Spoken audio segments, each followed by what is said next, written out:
Hello बच्चों, आप सब कैसे हैं? मैं आशा करता हूँ आप सब अच्छे होंगे। मैं आपसे 5 प्रश्न पूछूंगा और 5 प्रश्न का आंसर अगर सही दे पाते हैं तो मुझे लगेगा कि आप सही तैयारी कर रहे हैं। अगर 5 में से 5 क्वेश्चन का अगर आंसर देते हैं तो आपकी तैयारी लगभग ठीक-ठाक होगा। मैं और भी प्रश्न इस चैनल पे दूंगा, लेकिन आप मुझे सब्सक्राइब कीजिएगा तो ही मिल पाएगा।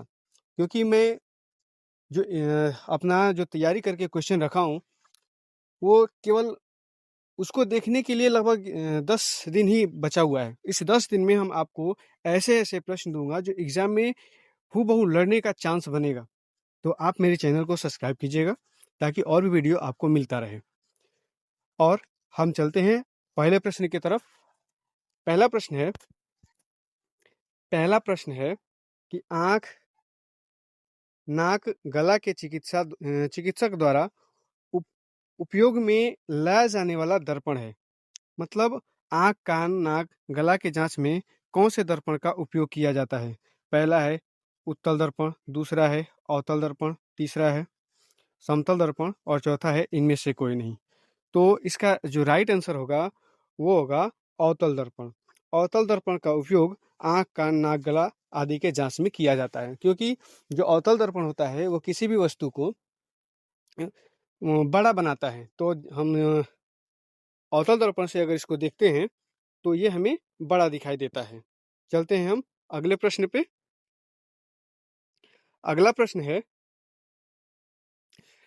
अगला प्रश्न है समतल दर्पण द्वारा बना प्रतिबिंब होता है। समतल दर्पण द्वारा बना प्रतिबिंब होता है। ए है आभासी, बी है वास्तविक, सी है उल्टा और डी है छोटा। तो हमारा राइट आंसर हो जाएगा समतल दर्पण द्वारा हमेशा आभासी प्रतिबिंब ही प्राप्त होता है। इसमें ऑप्शन दिया है उल्टा और छोटा, तो हमें उल्टा और छोटा से कोई मतलब ही नहीं है, क्योंकि हमें प्रतिबिंब का जो प्रकृति है वास्तविक और अवास्तविक में पूछा है। तो वास्तविक वो होता है जिसे हम पर्दे पर प्राप्त कर सकते हैं और अवास्तविक होता है जिसे पर्दे पर प्राप्त नहीं कर सकते हैं। यानी जो दर्पण के पीछे प्रतिबिंब बनता है वो आभासी होता है, अर्थात काल्पनिक होता है। तो हमारा राइट आंसर ए सही हो जाएगा। चलते हैं अगले प्रश्न पे। किसी दर्पण से आपतित किरण परावर्तित किरण होती है समान कोण पर। ऑप्शन ए है समान कोण पर, ऑप्शन बी है भिन्न कोण पर, ऑप्शन सी है यादृच्छिक और ऑप्शन डी है इनमें से कोई नहीं। तो हम बात कर लेते हैं इस प्रश्न पे हम थोड़ा सा साझा कर लेते हैं। जब भी कोई भी दर्पण हो, जब सूर्य की किरणें या कोई भी किरण दर्पण से पड़ती है तो आपतित किरण और परावर्तित किरण जो कोण बनता है, यानी कि आपतन कोण जो परावर्तन कोण होता है वो दोनों बराबर होता है। यानी कि ये जो ऑप्शन है ए वही सही होगा, क्योंकि ये समान कोण कहा है, मतलब बराबर कोण कहा है। चलते हैं अगले प्रश्न पे। अगला प्रश्न है कि लेंस की क्षमता का एसआई मात्रक है। ऑप्शन ए है सेंटीमीटर, ऑप्शन बी है प्रति सेंटीमीटर, ऑप्शन सी है प्रति मीटर और ऑप्शन डी है मीटर।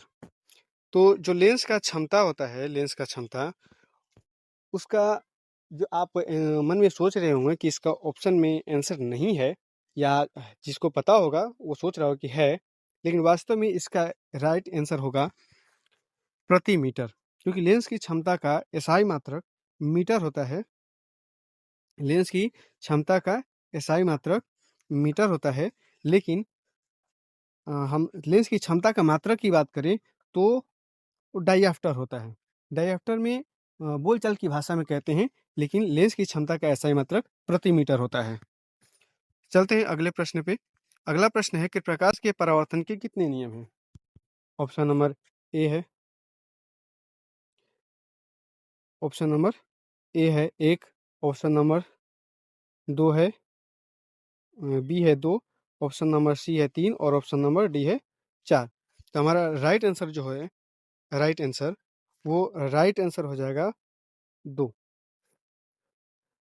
आप लोगों का कितना प्रश्न सही हुआ कमेंट में बताइएगा और हमारे चैनल को सब्सक्राइब कर लीजिएगा ताकि हम अपनी तरफ से जो प्रश्न सेट करके रखे हैं, हम उसको जब भी अपने यूट्यूब चैनल पे डालें, तो वो आपको तुरंत पहुँच जाए। और आप बस इसमें कितना समय बचा हुआ है? लगभग 10 दिन बचा हुआ है तैयारी करने के लिए, बाकी जो भी है 2 दिन एक्स्ट्रा।